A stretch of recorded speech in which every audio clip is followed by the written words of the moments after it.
Hey, my dear. Welcome to the Fluent podcast for advanced English learners, where you learn new things each day and practice your listening skills. The topic of the day is the secrets for leaving longer. Let's go, my dear. Welcome to the deep dive. Today, we're plunging into a topic that truly impacts all of us. How to live well for longer. We're talking about extending your health span. That's right. It's not just about adding years to your life, but crucially, adding life to your years. Okay, so health span. What exactly does that mean? Well, health span is that vital period where you're free from chronic diseases and debilitating conditions.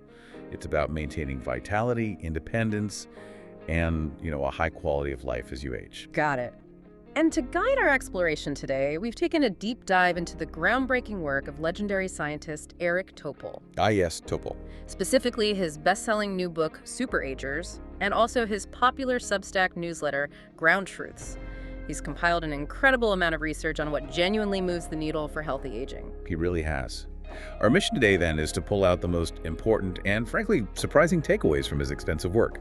We'll cover key pillars of health span, diet, exercise, sleep. And some cutting-edge science, too, right? Exactly. Some emerging insights. So, let's explore these foundational areas. All right, to begin our deep dive, let's start with something as fundamental as what we eat. Eric Topol highlights a pretty stark fact. Poor diet is linked to 22% of all deaths globally. I mean, that's a higher percentage than tobacco, cancer, or hypertension. It's staggering. Yeah. Yet with, 60,000 diet books on Amazon alone, figuring out what a healthy diet actually is can feel incredibly overwhelming. It really can. And what's particularly striking in Topol's work is his intense focus on ultra-processed foods, or UPFs. He doesn't mince words about them. How does he describe them? He calls them alien, industrially produced, unnatural substances. They're not even food. Basically, these aren't ingredients you'd typically find in a home kitchen. Okay. And the damage they inflict seems to come from two main angles. First, chemically, they're just loaded with additives and industrial ingredients, things like artificial coloring, high fructose corn syrup, artificial sweeteners, maltodextrin, dextrose, lactose. Usual suspects. Right. Hydrogenated oils, palm oil, emulsifiers like soy lecithin, xanthan gum. The list goes on. And the second angle? That's the physical processing. Right. The manufacturing involves molding, extrusion, pre-frying. It's all designed to maximize digestibility and speed up absorption. Which causes those blood sugar spikes. Exactly. Blood glucose and insulin spikes. It's the complete opposite of how natural fiber-rich foods work, which slow down digestion. Topol actually points to the NOVA classification system as a helpful guide here. How does that work? It basically categorizes foods into 4 groups: unprocessed, processed culinary ingredients, processed foods, and then ultra-processed foods. It helps you see just how much industrial tinkering has gone into something. And the impact of these UPFs, Topol shows it's really significant. There was an NIH trial led by Kevin Hall. Yes, that one was eye-opening. It really was. Yeah. People on an ultra-processed diet ate an extra 500 calories a day just naturally and gained weight, while those on the unprocessed diet, they actually lost weight. That's a pretty clear signal, isn't it? This overeating is intricately linked to a disruption of our natural gut-brain signals. And the health risks aren't trivial. Not at all. There's a sharply heightened risk for a whole range of cardiovascular and metabolic diseases. We're talking abnormal lipid levels, insulin resistance, widespread inflammation. Wow. Yeah, studies have shown notably higher risks for conditions like metabolic syndrome. That's an 80% increased risk. 40% for type 2 diabetes, 23% for hypertension, 55% for obesity, and even a 66% higher risk for cardiovascular death. That's huge. And what about cognitive effects? That's concerning too. For older adults, even a modest 10% increase in UPF intake is linked to a 16% increased risk of cognitive impairment. And things like processed red meat, bologna, bacon, hot dogs, regular consumption is associated with a 14% higher dementia risk. Topol also shares that self-experiment by Chris Van Teleken, the British physician scientist. Oh yeah, that was compelling. He spent a month eating 80% UPFs, gained 15 pounds. And the internal changes were dramatic. Huge changes in brain connectivity between habit and reward centers. His hunger hormones, leptin specifically, went 5-fold higher, and body-wide inflammation doubled. It's a powerful example. And it highlights that while genes play a role, diet has this massive impact. Interestingly, his identical twin on the same diet gained more weight, 44 pounds more. Wow, so there's individual variation too. Definitely. It shows that complex interaction between diet and our individual biology. But the clear message for Healthspan, according to Topol, Restrict UPFs to the lowest level possible. Okay, so practically speaking, when we're at the grocery store, what's the takeaway for us? Keep it simple. Read labels carefully. Avoid ingredients that sound like they belong in a chemistry lab, right? Right. Steer clear of added or fake sugars. Choose items with the fewest ingredients possible. And be really wary of those health claims. On packaging, they often mask highly processed contents. And the layout of the store. Topol often advises shopping the perimeter. That's where you usually find the fresh foods. The middle aisles. That's typically UPF territory. There's even an app, Open Food Facts, that can help you scan and identify these things. That raises an important question, though. Why isn't the U.S. joining other countries like Brazil and Israel in issuing official guidelines against UPFs? Well, Topol points directly to what he calls the supersized chokehold influence of multinational corporations or big food on regulatory bodies like the Department of Agriculture. Lobbying. Massive lobbying. He notes they spend twice as much as the tobacco and alcohol industries combined. And historically, the FDA has been, shall we say, slow to act on harmful additives already banned elsewhere, like in Europe. Red dye number 3, brominated vegetable oil. Things still in our food here. Exactly. Topol suggests that, looking ahead, UPFs might eventually be regarded much like cigarettes are now. We might see calls for conspicuous labeling on foods and drinks, highlighting their risks. Okay, so beyond UPFs, Topol then dives into other dietary details, sweeteners, salt, and the big macronutrients. Carbs, protein, fat. Yes, his analysis is quite detailed there too. Excessive sugar, especially from sugar-sweetened beverages, is undeniably bad. Full stop. Increases mortality risks. Yeah, increases all-cause, cardiovascular, and cancer mortality. High intake can even triple the risk of atrial fibrillation.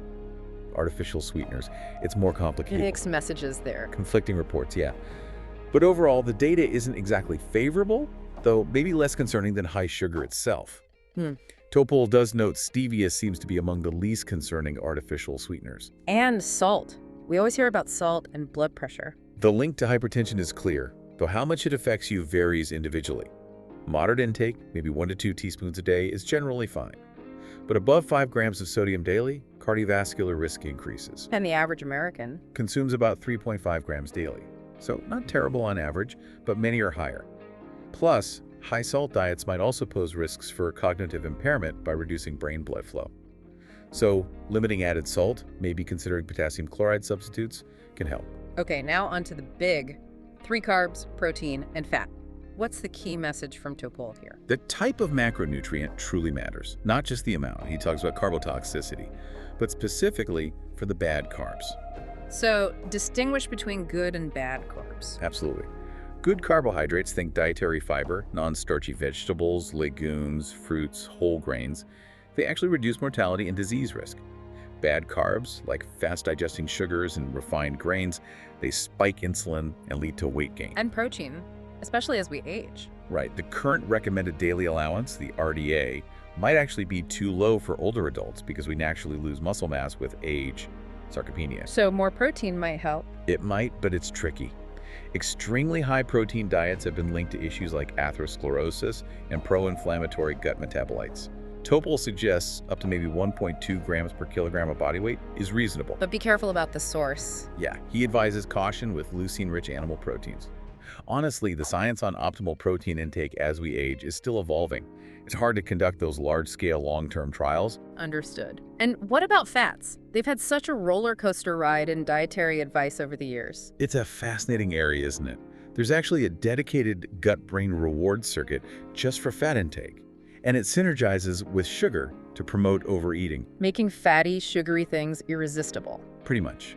But surprisingly, dairy, which was demonized for its fat content for so long, is now linked in some studies to reduced cardiovascular disease and type 2 diabetes risk, especially things like unsweetened yogurt and harder cheeses. So the type of fat is key again. Absolutely crucial.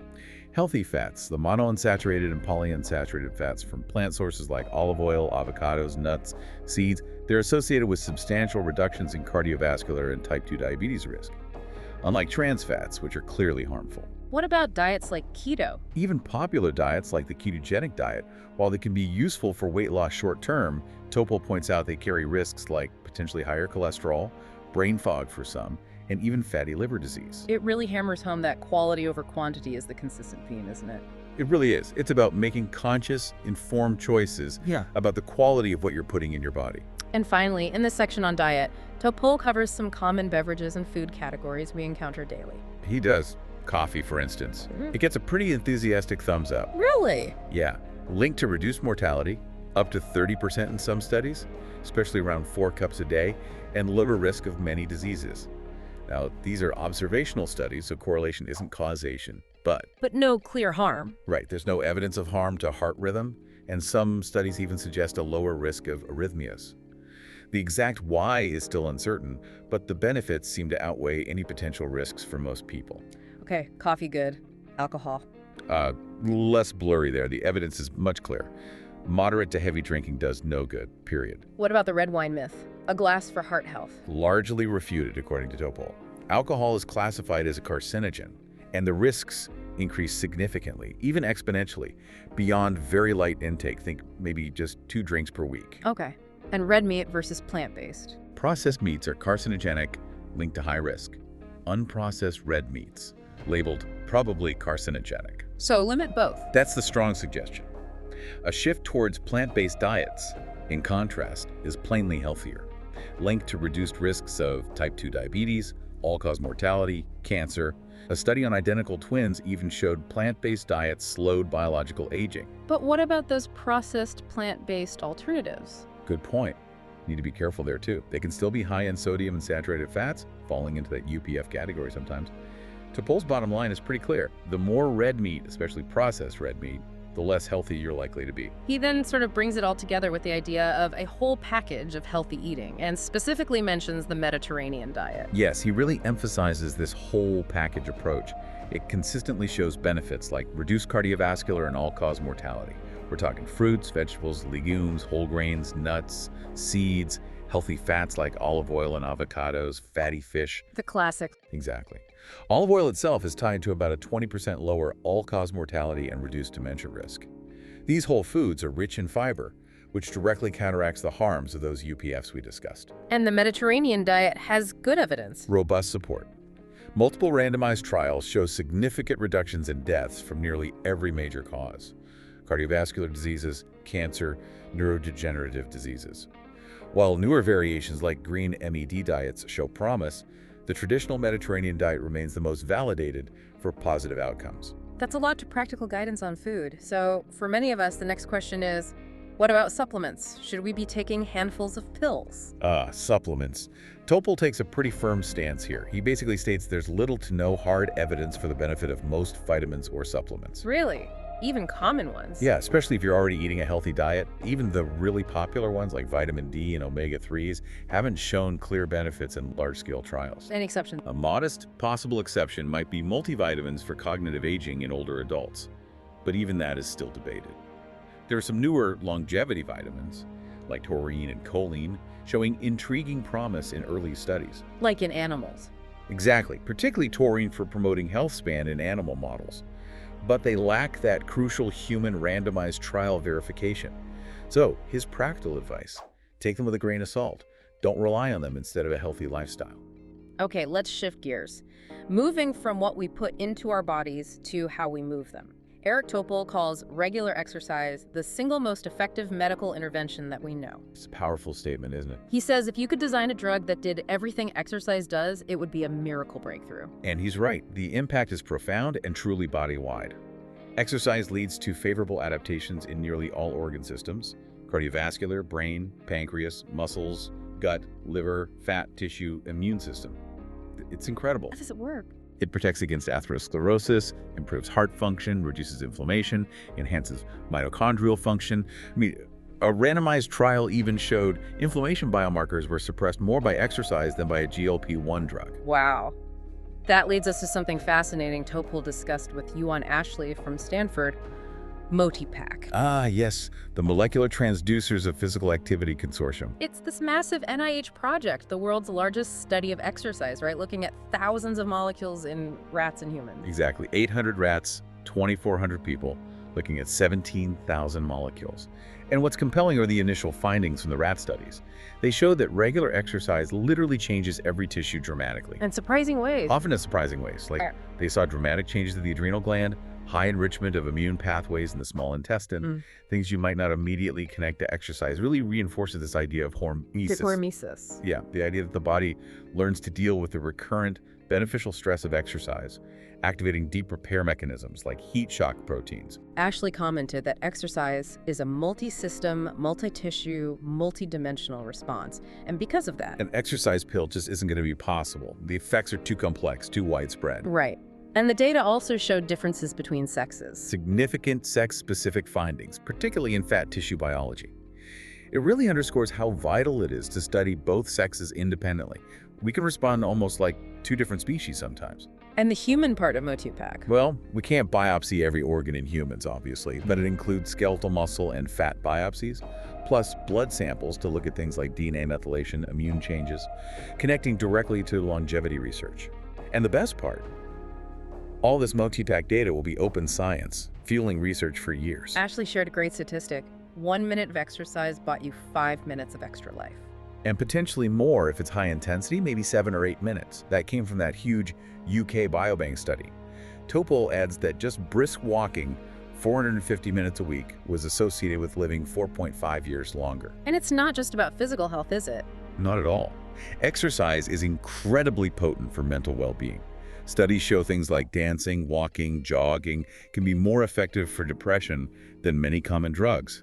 Plus, it's strongly linked to improved outcomes for various cancers, partly by boosting the immune system. So for someone listening, trying to figure it out, what does enough exercise actually look like? How do you start? Topol's advice, and Ashley echoes this, is primarily about building a habit. Consistency is key. Aim for 5 or 6 days a week, maybe at a consistent time. Does it have to be super intense? Not necessarily. It doesn't have to be grueling. Simply accumulating steps, moving regularly, that's really important. Ashley suggests a combination of aerobic and strength training. Maybe a 2.1 ratio favoring aerobic, but both are crucial. And don't forget flexibility. Often overlooked. Totally. Especially important for older adults or anyone who sits a lot. Okay, but is more always better? Or do you hit a point of diminishing returns? That's a good question. Some studies suggest maybe no plateau for mortality reduction, meaning more is always slightly better. Others indicate benefits might level off around, say, 300, 600 minutes a week of moderate exercise, or 150, 300 minutes of vigorous exercise. But no harm from doing too much. Importantly, the evidence strongly points against any loss of health benefits from too much physical activity for most people. The only real exception might be ultra-endurance athletes, who could face a slightly higher risk of atrial fibrillation. But for the vast majority, more movement is good. Despite all these clear benefits, it's quite striking. Only about 1 in 4 American adults actually meet the recommended guidelines for both aerobic and muscle strengthening. It is striking, and Topol highlights that even small changes can make a huge difference. Just 10 minutes of physical activity per day could prevent an estimated 110,000 deaths among American adults annually. Just 10 minutes. He also talks about steps. While 10,000 steps isn't some magic, scientifically validated number, the benefits start way lower. Like 2,700 steps for older women showed benefits. Significant reductions in mortality and cardiovascular events are seen up to around 8,800 steps per day. And walking faster gives more protection against type 2 diabetes. Now, Topol, as a cardiologist, made a point about his own past thinking. Yes, he mentioned his past mistake of only stressing aerobic exercise. Now he strongly emphasizes strength, resistance, and balance training too. Why is that so important? Because muscle mass and strength decline significantly after age 50, that sarcopenia we mentioned. Resistance training, even just 60 minutes a week, is associated with a 25% reduction in all-cause mortality. Wow. Plus benefits for cardiovascular health, cancer mortality, sleep quality, bone density, mental well-being. It covers so much. Topol encourages checking things like grip strength. It's a key prognostic metric. And practicing balance, like simple one-leg stands. And avoiding sitting too much. Crucial. He stresses avoiding prolonged sitting, as it's independently linked to increased all-cause and cardiovascular mortality, even if you exercise regularly. You can't fully exercise away the harms of being sedentary all day. The synergy between exercise and diet seems important too. Topol mentions a study on pre-diabetes. Right, combining calorie restriction with multimodal exercise, meaning different types of exercise, showed much greater improvements in insulin sensitivity than diet alone. They work better together. Definitely. And for anyone thinking, oh, I'm too old, it's too late to start. Topol shares that inspiring story of Richard Morgan, 93 years old. Took up rowing in his 70s. Now he's winning world championships. Has the fitness level of someone decades younger. Amazing. It truly suggests there's effectively no age limit to countering or maybe even reversing some age effects through exercise. It's never too late. Okay, so we've covered diet and exercise. Next up, sleep. Topol dives deep into that magical sense of restoration we get from good sleep and why it's so vital for Healthspan. Absolutely. And the really big discovery here in the last decade or so is the brain's glymphatic system. The brain's what now? Glymphatic system. Think of it like a dedicated plumbing network in the brain.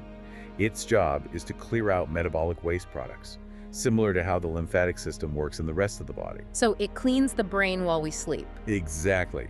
This brainwashing, as some call it, primarily happens during non-REM sleep, especially that deep, slow-wave sleep. Macon Niedergard, the pioneer in this field, described it like turning on the dishwasher before you go to bed and waking up with a clean brain. That's a perfect analogy. And this waste clearance is absolutely critical for brain health. Just one night of sleep deprivation can lead to a measurable increase in beta amyloid, The protein linked to Alzheimer's. the very one. And chronic poor sleep is prospectively tied to the risk and progression of Alzheimer's disease. We're now getting confirmation from human studies about this glymphatic network. This raises a really concerning point then about something many people use, sleep aids. What does Topol say about those? Yeah, this is worrying. He highlights a new study showing that Ambien, zolpidem, a very common sleep medication, it actually suppresses norepinephrine levels. And norepinephrine is important for? It's key for driving that glymphatic flow, the brain cleaning. So ironically, the drug reduces the very waste clearance that sleep is supposed to enhance. So the drug might help you fall asleep, but harms a key function of sleep. Precisely. And other drugs might have similar adverse effects. Topol stresses that basically no commonly used sleep medications or supplements have been proven to improve waste clearance or deep sleep without significant side effects. That's quite a statement. So how much sleep do we actually need? And how does it change as we age? Around 7 hours seems to be the sweet spot, the optimal duration for most adults. Both too little less than 7 hours and actually too much more than 8 hours are associated with negative health outcomes. Like what? Increased all-cause mortality, declines in cognitive and mental health. And yes, as we age, deep sleep naturally decreases, sleep tends to become more fragmented, and our internal clock, the circadian rhythm, can shift earlier. Earlier bedtime, earlier awakening. Topol mentions that a huge chunk of Americans, maybe 35–40%, sleep less than 7 hours regularly. Yeah, and Americans generally get less sleep compared to some other developed countries. So for promoting healthy sleep and therefore brain health span, what does Topol emphasize? It really comes down to behavioral and lifestyle factors. Maintain a regular bedtime and wake-up time, even on weekends, as much as possible. Consistency. Consistency is huge. Regular exercise and regular meals, but with enough separation from bedtime. Think about that idea of early time-restricted eating, perhaps. Create a good sleep environment. Cool, fully dark, quiet. And screens. Avoid blue light from electronic devices close to bedtime. It really disrupts your circadian rhythm. And crucially, diagnose and manage sleep apnea if it's present. It affects a lot of adults, often undiagnosed, and it's linked to a doubled risk of cardiovascular and metabolic diseases. What about relaxation techniques? Things like relaxation techniques, meditation, and also digital cognitive behavioral therapy for insomnia, or CBTI, have shown real efficacy for improving sleep quality. He also mentioned sleep trackers briefly. Yeah, he notes that while they can help you identify triggers for poor sleep, their accuracy varies, the algorithms aren't standardized. And for some people, they can actually worsen anxiety about sleep. So use them cautiously. Okay, so beyond diet, exercise, and sleep, these core pillars, Eric Topol also delves into some environmental factors that maybe get less headline space, specifically social isolation and microplastics. Right, social isolation and loneliness are really critical public health concerns. A big review, 90 studies, over 2 million people. Yet it linked loneliness to significantly increased all-cause mortality, cardiovascular mortality, and cancer-related mortality. Now, cause and effect isn't fully nailed down, but it's a powerful association. And interestingly, people with obesity seem more prone to it. It makes you wonder, could technology like generative AI eventually help mitigate loneliness? It's an intriguing question for the future, definitely. But then there's microplastics, something Topol discusses in his Ground Truths newsletter that sounds, well, truly alarming. It is deeply concerning. We know they're everywhere, but the latest research is hitting hard. A landmark study last March found microplastics and nanoplastics MNPs in the arterial plaque of nearly 60% of patients undergoing artery surgery. Inside the plaque itself. Inside the plaque. And their presence was linked to a massive 4.5-fold increase in subsequent all-cause mortality, heart attack, and stroke over the next few years. 4.5 times. And it gets worse. Unfortunately, yes. A new Nature Medicine study Topol reviewed shows that these MNPs accumulate in the brain at concentrations 7 to 30 times greater than in the liver or kidneys. In the brain. In the brain. And what's really alarming is that brain MNP concentrations were considerably higher in people with dementia compared to healthy brains. And these levels seem to have increased dramatically just between 2016 and 2024. Does this prove plastics cause dementia? It doesn't definitively prove cause and effect yet, but it's flanked by other concerning evidence. Another study in Science Advances, using a mouse model, showed MNPs in the bloodstream can cross the blood-brain barrier. Oh, wow. Yeah, cross the barrier, activate the brain's immune system, and lead to blood clots and neurological abnormalities. Topol refers to this whole issue as a plasticdemic, inciting aggressive inflammation throughout our bodies. Okay, that's terrifying. Facing something so pervasive, what can we realistically do? It feels overwhelming, but Topol suggests some practical steps. Actively try to avoid plastic packaged foods and drinks whenever possible, use less synthetic fabric as they shed fibers, clean household dust regularly as it contains plastics. And heating plastics. Crucially, avoid heating plastic containers. Think microwaved ready meals in plastic trays, or even some plastic kettles. Heating leaches large amounts of microplastics into food and water. But individual actions only go so far. Exactly. Beyond individual steps, Topol emphasizes the urgent need for drastic cuts in overall plastic production and our reliance on single-use items. He calls it a crisis demanding immediate global attention. Okay, so this deep dive has covered a lot of these low-tech lifestyle factors, what Topol calls lifestyle plus cull. But he also highlights how cutting-edge, high-tech advancements are changing the game, right? Revolutionizing our understanding and ability to forecast health. Indeed. One major area is personalized nutrition, moving beyond the old one-size-fits-all diet advice. Because we're all different biologically. Exactly. As Topol explains, each person is unique. Wearable continuous glucose monitors, CGMs, are becoming much more accessible now. They let you see in real time how your blood glucose responds to different foods, exercise, sleep, stress. And our gut microbes play a role. A huge role. That landmark 2015 study from the Weizmann Institute really demonstrated that a person's unique gut microbiome is a key determinant of their glucose spikes after eating. So my response to bread might be totally different from yours. Precisely. This has led to randomized trials showing that algorithm-based personalized diets can significantly improve glucose regulation, especially for people with prediabetes.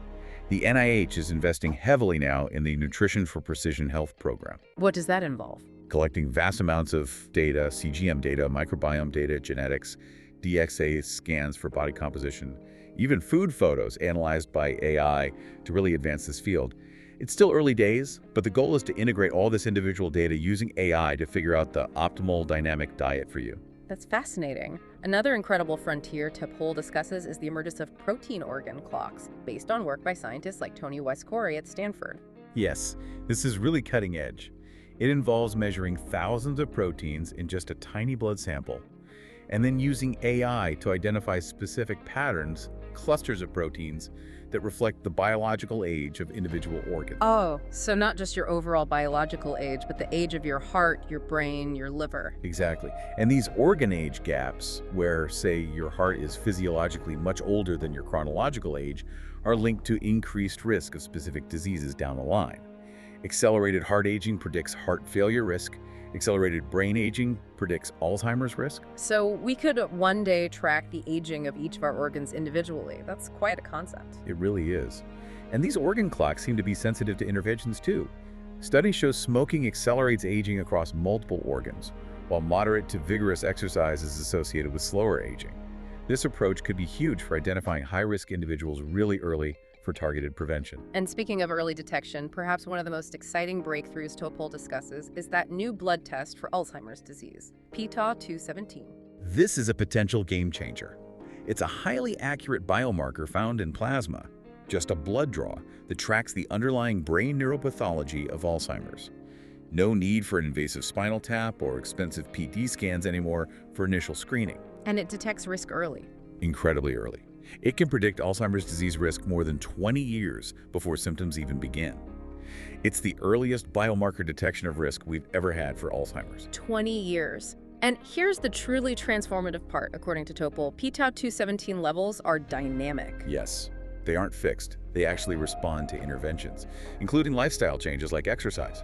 He cites his study showing substantial improvement in p-tau217 levels with comprehensive lifestyle changes. So it's not just predicting risk, it could track progress in prevention. Exactly. This opens up an entirely new vision for Alzheimer's prevention, much like how we use cholesterol levels to guide statin use for heart disease prevention.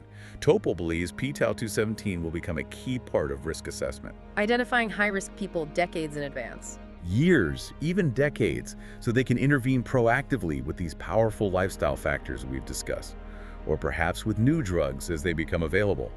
This could finally allow for the primary prevention of such a devastating age-related disease, something previously thought almost impossible. Wow. This deep dive into Eric Topol's super agers and ground truths really paints such a comprehensive picture of how we can actively work to expand our health span. It's clear the choices we make every day, what we eat, how we move, how we sleep, they have this profound, interconnected impact. They really do. And these emerging high-tech tools, personalized nutrition, organ clocks, that Alzheimer's blood test, they're poised to give us unprecedented insights, allowing us to individualize strategies for prevention and health optimization like never before. So boiling it down for you, our listener, what does this all mean? Well, it means those low-tech lifestyle factors, diet, exercise, sleep, they remain absolutely paramount. They are incredibly potent drivers of health. But the exciting part is the future seems to offer this convergence, blending these foundational habits with powerful new data and insights. It helps us proactively manage our health span with much greater precision. The profound impact of making these choices is just undeniable. So maybe consider this. In a world just flooded with health information, sometimes contradictory, often overwhelming, what simple, consistent change might you prioritize this week? Something tangible to actively build your own health span, knowing the incredible, multifaceted benefits it can bring. Yeah, take a moment to reflect on that. We really hope this deep dive has given you some valuable nuggets of knowledge to chew on, and maybe even spark some new ideas for your own path to a longer, healthier, and definitely more vibrant life. If you like this video, write in the comments, subscribe to the channel, give us a like, and share the video with your friends. Thanks for watching. Bye now. @PandaJUK